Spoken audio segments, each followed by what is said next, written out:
بسم اللہ الرحمن الرحیم والسلام علی من اتبع الہدی۔ ہدایت کی اتباع کرنے والوں کو راحت دو جہاں قرآن چینل کی طرف سے سلام عرض ہے۔ تمام تعریفیں اس پروردگار کے لیے ہیں جو ہر چیز کا خوب علم رکھنے والا ہے۔ لاکھوں درود و سلام ہوں محمد و آل محمد پر۔ صاحبان ایمان، سامعین کرام، ہمارے آج کے سبق کا موضوع ہے سورہ بقرہ کی آیت نمبر 282 اور 283۔ تو آئیے پروردگار کے پاک نام سے اپنے سبق کا آغاز کرتے ہیں۔ بسم اللہ الرحمن الرحیم۔ یا ایھا الذین آمنوا اذا تداینتم بدین الی اجل مسمی فاکتبوہ ولیکتب بینکم کاتب بالعدل ولا یاب کاتب ان یکتب کما علمہ اللہ فلیکتب ولیملل للذی علیہ الحق ولیتق اللہ ربہ ولا یبخس منہ شیئا فإن کان الذی علیہ الحق سفیہا او ضعیفا او لا یستطیع ان یمل ہوا فلیملل ولیہ بالعدل واستشہدوا شہیدین من رجالکم فإن لم یکونا رجلین فرجل وامرأتان ممن ترضون من الشہداء ان تضل احداہما فتذکر احداہما الاخری ولا یاب الشہداء اذا ما دعوا ولا تسعموا ان تکتبوہ صغیرا او کبیرا الی اجلہ ذالکم اقسط عند اللہ واقوام للشہادۃ وَأَدْنَا أَلَّا تَرْتَبُوا إِلَّا أَن تَكُونَ تِجَارَةً حَاضِرَةً تُدِيرُونَهَا بَيْنَكُمْ فَلَيْسَ عَلَيْكُمْ جُنَاحٌ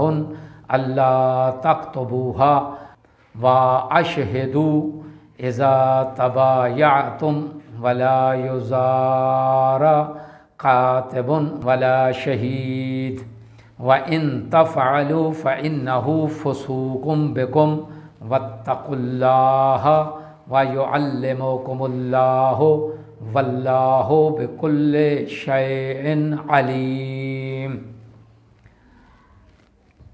آیت نمبر 283۔ وَإِن كُنتُمْ عَلَى سَفَرٍ وَلَمْ تَجِدُوا كَاتِبًا فَرِهَانٌ مَقْبُوضَةٌ فَإِنْ آمَنَ بَعْضُكُمْ بَعْضًا فَلْيُؤَدِّ الَّذِي اؤْتُمِنَ أَمَانَتَهُ وَلْيَتَّقِ اللَّهَ رَبَّهُ وَلَا تَكْتُمُوا الشَّهَادَةَ وَمَنْ يَكْتُمْهَا فَإِنَّهُ آثِمٌ قَلْبُهُ وَاللَّهُ بِمَا تَعْمَلُونَ عَلِيمٌ۔ آیات کا ترجمہ۔ اے ایمان والو، جب کسی معینہ مدت کے لیے قرض کا معاملہ کرو تو اسے لکھ دیا کرو، اور لکھنے والے کو چاہیے کہ تمہارے درمیان انصاف کے ساتھ تحریر کرے، اور جسے اللہ نے لکھنا سکھایا اسے لکھنے سے انکار نہیں کرنا چاہیے۔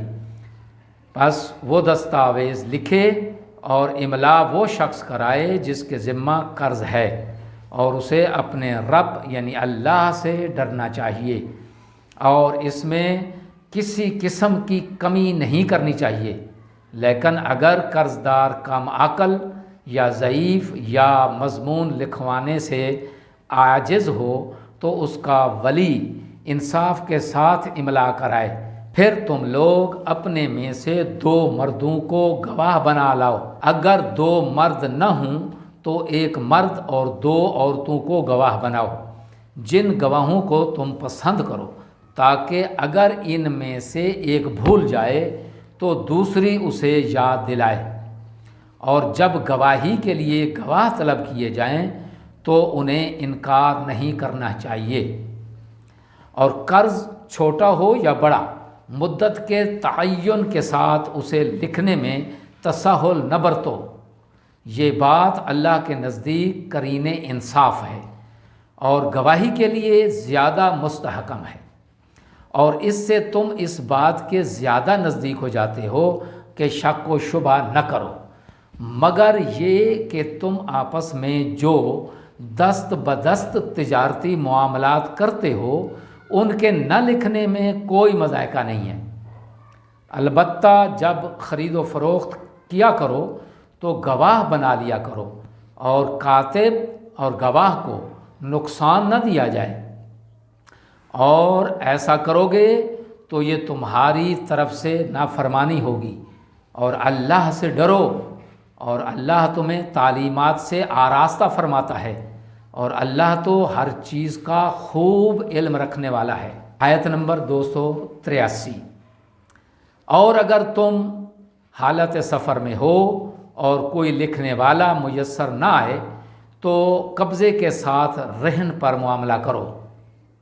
اگر تم ایک دوسرے پر اعتبار کرو تو جس پر اعتبار کیا جائے اسے چاہیے کہ دوسرے کی امانت ادا کرے، اور اپنے رب یعنی اللہ سے ڈرو اور شہادت نہ چھپاؤ، اور جو شہادت چھپاتا ہے اس کا دل گناہگار ہوتا ہے، اور اللہ تمہارے اعمال سے خوب آگاہ ہے۔ آیات کی تفسیر۔